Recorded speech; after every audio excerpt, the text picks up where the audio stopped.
justru kurang baik. Apa yang terjadi? Tuhan tidak menghendaki apa yang kita sampaikan ke orang misalnya. Lalu orang ini punya usaha lalu bangkrut. Nah, kira-kira kalau orang itu menagih omongan kita, gimana coba Bapak Ibu? Jadi nggak bisa kita jadikan Tuhan itu sebagai kacung kita. Nggak bisa kita jadikan Tuhan sebagai robot kita atau sebagai pesuruh kita. Nggak bisa begitu. Itu yang saya perhatikan selama ini Bapak Ibu. Jadi seolah-olah manusia yang ngomong itu sudah tahu apa yang ada dalam benak Tuhan gitu loh. Sehingga dia ngomong seenaknya dengan mengutip pendukung dari ayat kitab suci entah konteksnya apa. Nah, ini kan kekeliruan yang terus dipelihara. Memberi itu dengan sukacita, bukan dengan paksaan. Orang yang mampu, ya silakan berikan, bahkan lebih dari persepuluhan dikatakan tadi Bapak Ibu. Kalau kita mampu, kenapa hanya 1/10 Bapak Ibu? 1/50 pun bisa kalau kita mampu. Tapi kan bagi orang-orang yang tidak mampu, semua diwajibkan. Di mana belas kasih? Di mana keadilan? Yang dikatakan oleh Tuhan Yesus dalam Matius 23 ayat 23 itu. Jadi bagi saya Bapak Ibu ya, kita sudah tahu tadi, 1/10 yang dimaksud dalam perjanjian lama itu sudah ditetapkan sebagai milik pusaka kaum Lewi. Dan kaum Lewi setelah hancurnya bait Allah itu sudah tidak ada. Lalu kenapa tiba-tiba pindah kepada kekristenan? Emang dari suksesi mana Anda tahu bahwa Anda keturunan Lewi sehingga Anda mendapatkan 1/10 itu? Ya. Ya, lembaga kita butuh dana operasional ya. Ada istilahnya diakonia, koinonia, dan lain sebagainya. Ada istilah-istilah itu. Tapi jangan paksakan orang yang tidak mampu. Dengan kata-kata di mimbar bahwa kalau kita memberikan 10% dari penghasilan kita, maka kita akan diberkati Tuhan berlimpah-limpah. Ya kalau di rumah orang itu Bapak Ibu pas-pasan pendapatannya, lalu masih dipotong 10% lagi. Perutnya bunyi-bunyi di rumah, Anda yang mengambil tadi itu, mungkin Anda dapat sebagian, memang nggak seluruhnya mungkin. Tapi cobalah Anda berpikir secara sederhana. Di mana belas kasih di situ? Di mana keadilan yang dimaksud Yesus di situ? Bagi orang yang mampu, bahkan dia kasih 100 juta sekalipun enggak.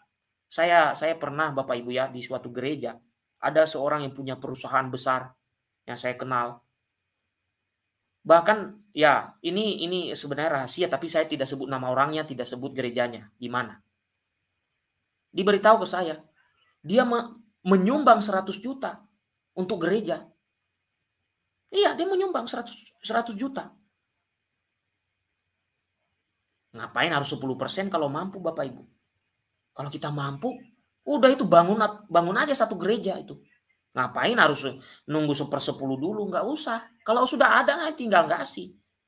Ya seperti kita lihat-lihat pemain bulu tangkis seperti siapa ya namanya ya, yang beliau adalah OMK di Bidara Cina. Siapa namanya itu pemain bulu tangkis yang menang saat itu. Lalu dia menyumbang uang seberapa juta gitu. Kalau sudah ada mah bebas kita beri Bapak Ibu. Tapi kan untuk orang-orang yang orang-orang yang tidak mampu dengan tanda petik tadi sudah ada kata wajib itu yang berat Bapak Ibu. Berat sekali untuk mereka. Makanya Tuhan Yesus mengingatkan kita yang terpenting dalam hukum Taurat adalah belas kasih dan keadilan. Kalau adil Bapak Ibu, kalau adil ya, mungkin kalau di Katolik karena nggak ada suatu penetapan 1/10 itu, tapi ini saran saya kepada saudaraku yang lain. Kalau adil gini, para gembala, kamu coba lihat pekerjaan jemaatmu apa saja. Oh si A kerjanya adalah pengusaha, si B kerjanya adalah polisi, si C kerjanya adalah tentara, si F kerjanya adalah menteri. Dari situ Anda bisa menentukan mana yang wajib. Atau yang satunya kerja serabutan. Nah, baru Anda tetapkan, oh karena kamu kerja serabutan gak usah. Cukup mereka-mereka saja. Ini yang pengusaha, ini yang menteri, ini yang yang mampu-mampu saja. Itu yang namanya keadilan.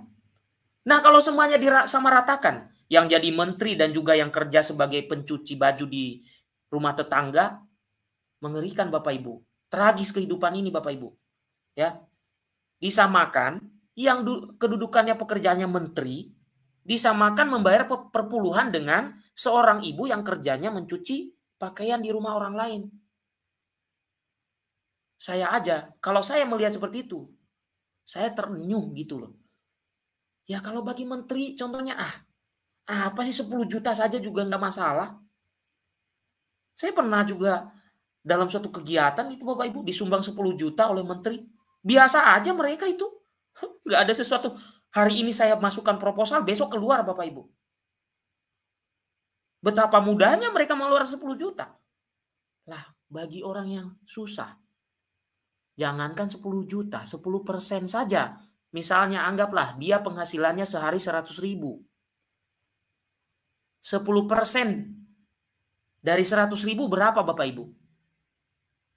Coba, mari kita tes itu hitungan Bapak Ibu. Lalu berapa dia dapat dari 100.000? Aduh, saya nggak bisa ngomong apa lagi Bapak Ibu. Sorry, saya nggak bisa ngomong apa lagi. Ya, ini saran saya kepada hamba-hamba Tuhan dari saudara-saudaraku yang lain. Sebaiknya Anda lakukan sensus kecil-kecilan. Ini jemaatku ini kerjanya apa? Ini jemaatku ini kerjanya apa gitu. Yang tidak mampu, ya nggak usah. Justru mereka yang harus dibantu. Yang tidak mampu itu yang justru harus dibantu Bapak Ibu. Bukan malah diambil dari mereka. Ini yang keliru. Nah, kalau dalam Katolik kan sukarela tadi Bapak Ibu. Sukarela tadi. Kamu kasih gope sekalipun nggak ada yang akan bertanya, kenapa kamu kasih gope? Nggak ada. Kamu kasih 1.000 nggak ada yang bertanya, kenapa 1.000 rupiah kamu kasih? Enggak. Karena apa? Namanya juga sukarela. Bisa jadi dia misalnya dari tempat tinggalnya dia naik angkot ke gereja, pas-pasan uangnya Bapak Ibu, lalu yang sisa hanya gope di dompetnya. Masa kita bilang kamu harus berikan 100.000 kan nggak bisa. Namanya juga sukarela kan? Itu Bapak Ibu. Ya. Jadi dengan adanya tadi yang saya katakan Bapak Ibu sensus tadi, saya kira akan berhenti pendapat yang berbeda-beda tadi. Pasti berhenti. Saya yakin berhenti. Nggak ada lagi nanti. Oh nggak boleh. Nggak ada lagi ancaman-ancaman seperti Bapak tadi mengatakan, oh ini ada yang ngancam nanti masuk neraka atau apa. Nah, silakan Bapak Ibu masuk ke dalam. Kalau tidak, saya tidak begitu lama ini untuk live ya. Silakan Bapak Ibu yang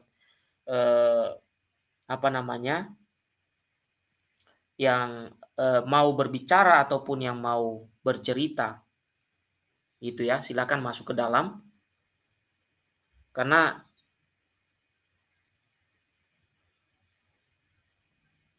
silakan supaya kita bisa apa namanya, bisa dialog ya. Oke.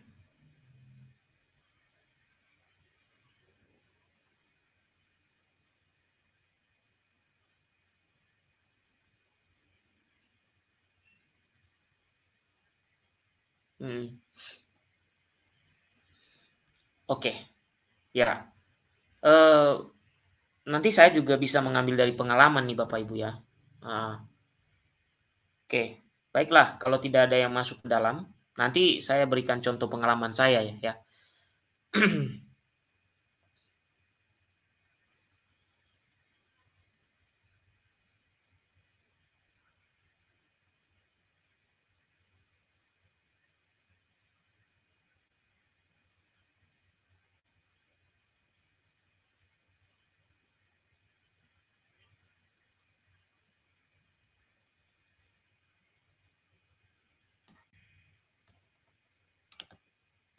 Oke, selamat malam Pak RT. Wah, ganteng ini fotonya nih. Silakan Pak RT. Oke, selamat malam Pak RT. Wah, Malam, ganteng ini fotonya nih. malam Bang. Silakan Pak RT. Ini suaranya kedengeran nggak? Selamat malam Pak RT. Malam. Kedengaran tapi double-double ini Pak Malam RT. Bang. Mungkin ada terbuka YouTube-nya. Oh ya. Mungkin tadi ada yang terbuka di YouTube-nya ya Pak RT ya. Oke. Ya. Jadi Bapak Ibu, ini sesuai dengan pengalaman ya. Ada seseorang di ya yang saya temukan ya. Seseorang ini Bapak Ibu disebarkan amplop ya. Disebarkan amplop dengan tulisan di situ adalah pembayaran persepuluhan yang belum dibayar. Jadi disediakan amplop, disebarkan ke umat gitu. Nah ini yang saya temukan ini ya. Jadi dia sharing dengan saya. Dia bilang, ini nih saya bawa nih amplopnya nih disebarin ke kami gitu. Nah dia sharing dengan saya ya. Jadi mereka ini disebarkan. Jadi dalam contohnya begini. Kalau dia belum bayar setahun, maka dihitung 12 bulan Bapak Ibu. Jadi setiap bulannya itu 1/10 setiap bulannya berapa. Jadi dihitung, digabung semua dari bulan Januari sampai Desember. Ya. Lalu karena dia kurang mampu ya, dia nggak bisa bayar kan. Jadi dari bulan Januari sampai Desember nggak bisa bayar. Setelah dihitung Bapak Ibu, gede banget loh. Gede banget. Dalam konteks gede banget di sini adalah kalau dibandingkan dengan penghasilannya. Ya, penghasilannya setiap bulannya. Ya. Kalau disatukan penghasilannya mungkin setengah. Setengah ya, karena 12 bulan kan. Kalau digabungkan 12 bulan, setengah itu yang masuk ke 1/10. Coba hitung begini Bapak Ibu ya. Berarti kan kalau 12 berarti 12 kali 10 berarti 120% kan Bapak Ibu ya. 120. Oke ya. 12 kali 12. Oke, 10 120%. Oke. Nah, coba misalnya digabungkan gajinya berapa lalu dihitung, itu gede banget gitu ya. Lalu dia ngomong dengan saya, dia bilang gini, ya. Mas Bro, gitu ya. Di gerejamu nggak bayar perpuluhan ya? Kok saya tidak pernah melihat Bro sepertinya membayar perpuluhan ya? Nah, ini terjadi ketika saya masih di Jakarta ya Bapak Ibu ya, di kota metropolitan tentunya. Oke. Sepertinya Bro saya tidak pernah lihat kamu bayar persepuluhan atau kamu hitung-hitung, karena ini teman dekat ini Bapak Ibu ya. Saya bilang, memang di Katolik itu ada memang persepuluhan, tetapi bagi orang yang mampu.